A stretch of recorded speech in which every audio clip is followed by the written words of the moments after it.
हाम्रो पार्टी नेकपा एमालेको अध्यक्षको अगुवाईमा उहाँको प्रधानमन्त्रीत्व कालमा यो बुटोल नारायणगढ सडक खण्डको बाटो यति राम्रो सुन्दर आकर्षक त बन्यो, तर यो क्षेत्रमा अहिले दिनदिनै दुर्घटनाको समाचार बढेको छ।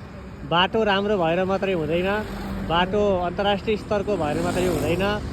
यहाँ हिँड्ने यात्रुहरू सचेत बन्नुपर्छ, सवारी चालकहरू सजग बन्नुपर्छ। यहाँ हिजो मात्रै पनि दुर्घटना घटेको छ, तसर्थ सबै चालकहरूलाई, पैदल यात्रीहरूलाई विशेष अनुरोध छ मेरो, जथाभावी बाटो काट्ने, त्यसरी जथाभावी हिँड्ने काम कसैले पनि नगर्नु होला।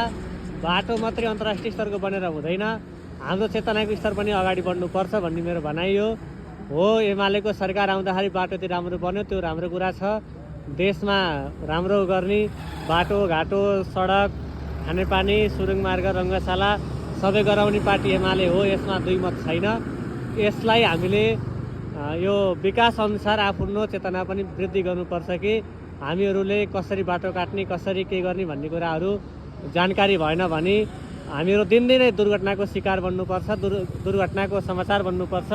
तसर्थ सबैलाई अनुरोध छ, केयरफुल हुनु, ट्राफिक नियमको पालना गर्नु।